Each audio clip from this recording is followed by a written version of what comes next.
Hi అండి, అందరికీ నమస్కారం. తేజ ఏపీ పాఠశాలకు స్వాగతం.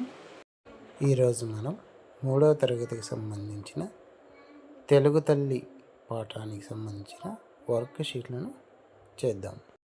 కింది గేయ పాదాలను వరుస క్రమంలో రాయండి. మొదటిది పదవోయి తెలుగువాడ, రెండవది అదే నీ తెలుగు మేడ, మూడవది సంఖ్యలు లేని నేల, నాలుగవది సంతోష చంద్రశాల. కింది గేయ భావాలకు గేయ పాదాలు రాయండి. ఫస్ట్ క్వశ్చన్, ఆనందాలనిచ్చే మన తెలుగు తల్లి. సరైన గేయ పాదం ఆనందాల కల్పవల్లి. రెండవ క్వశ్చన్, తెలుగు నేల విశాలమైనది. సరైన గేయ పాదం అదిగో సుదూర నేల.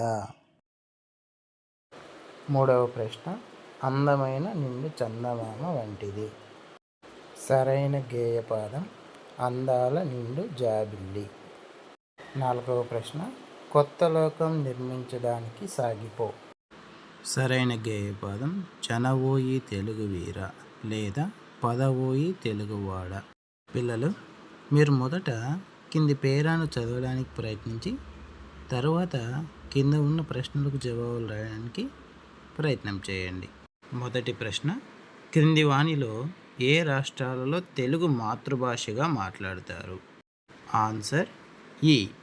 ఆంధ్రప్రదేశ్, తెలంగాణలో తెలుగును మాతృభాషగా మాట్లాడతారు.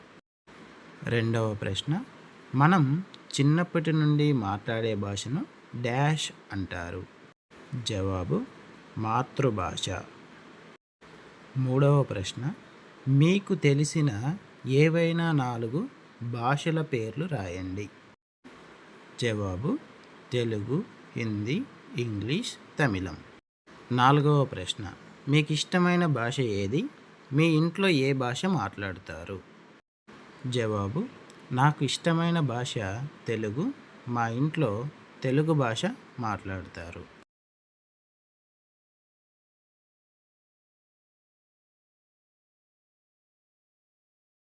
సాధనాపత్రం 2.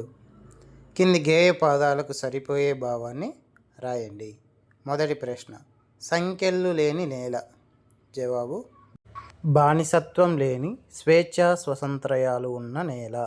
రెండవ ప్రశ్న, పదవోయి నిర్భయంగా. జవాబు ఏమాత్రం భయం లేకుండా ధైర్యంగా ముందుకు సాగిపో. మూడవ ప్రశ్న, కనవోయి తెనుంగురేడ. జవాబు ఓ తెలుగు రాజా, మన తెలుగు నేల యొక్క గొప్పతనాన్ని, అందాలను చూడు. కింది పేరాను చదవండి, ప్రశ్నలను తయారు చేయండి. మొదటి ప్రశ్న, మన రాష్ట్ర గేయం ఏది? రెండవ ప్రశ్న, మా తెలుగు తల్లికి మల్లెపువ్వు దండ గేయాన్ని ఎవరు రచించారు? మూడవ ప్రశ్న, ఈ పాటను మొట్టమొదటిసారిగా ఎవరు పాడారు? నాలుగవది, టంగుటూరి సూర్యకుమారి గారు ఈ పాటను ఏ సంవత్సరంలో పాడారు?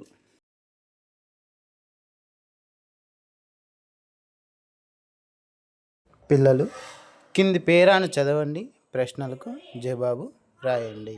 మొదటి ప్రశ్న, కథలో మీకు ఏం నచ్చింది? జవాబు చందమామను చూస్తూ కథలు వినడం. రెండవ ప్రశ్న, సాయి ఎందుకు భయపడలేదు? అమ్మమ్మ తోడుగా ఉండడం వల్ల భయపడలేదు. మూడవ ప్రశ్న, సాయికి మేడ మీద నిద్రపోవడం ఇష్టం కదా, మరి మీకు ఎక్కడ నిద్రపోవడం ఇష్టం? పై కథలో తర్వాత ఏమి జరిగిందో ఊహించి రాయండి. సాయి కథ వింటూ నిద్రపోయాడు.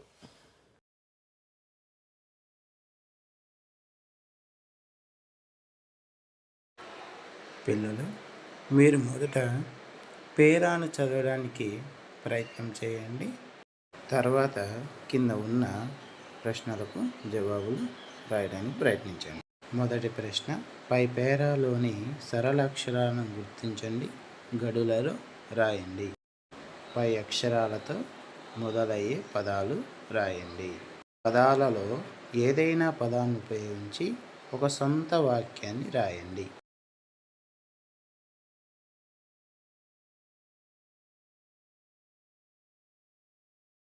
పై పేరాలోని గుణింత అక్షరాలను గుర్తించండి, గడులలో రాయండి. పై అక్షరాలతో మొదలయ్యే పదాలు రాయండి. పై పదాలలో ఏదైనా పదాన్ని ఉపయోగించి ఒక సొంత వాక్యాన్ని రాయండి.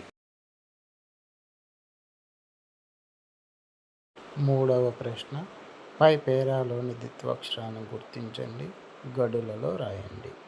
పై అక్షరాలు ఉండేలా పదాలు రాయండి. ఆన్సర్: అమ్మ, కాళ్ళు, బల్ల, పెద్ద, కర్ర. పై పదాలలో ఏదైనా పదాన్ని ఉపయోగించి ఒక సొంత వాక్యాన్ని రాయండి. ఆన్సర్: మా అమ్మ అంటే నాకు ఇష్టం. నాలుగవ ప్రశ్న, పై పేరాలోని సంయుక్త అక్షర పదాలను రాయండి, వాటితో ఒక సొంత వాక్యాన్ని రాయండి. మొదటిది గ్రామం. మా గ్రామం చాలా అందంగా ఉంటుంది. రెండవ ఆన్సర్ ప్రేమగా. అందరితో ప్రేమగా మాట్లాడాలి. నాలుగవ సాధన పత్రం. మొదటి కృత్యం, కింది పట్టికలో పదాలను గుర్తించి రాయండి. జవాబు: సమత, జాబిల్లి, రగడము, భారత, జగడము, బిడ్డ, తల్లి, కల్పవల్లి.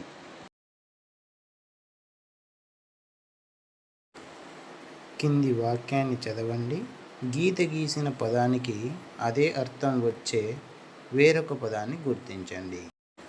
కలువలకు రేడు చందమామ. రేడు అనే పదానికి అర్థాన్ని గుర్తించండి.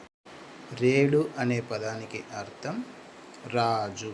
ఆన్సర్: రాజు. ఈ కృత్యం.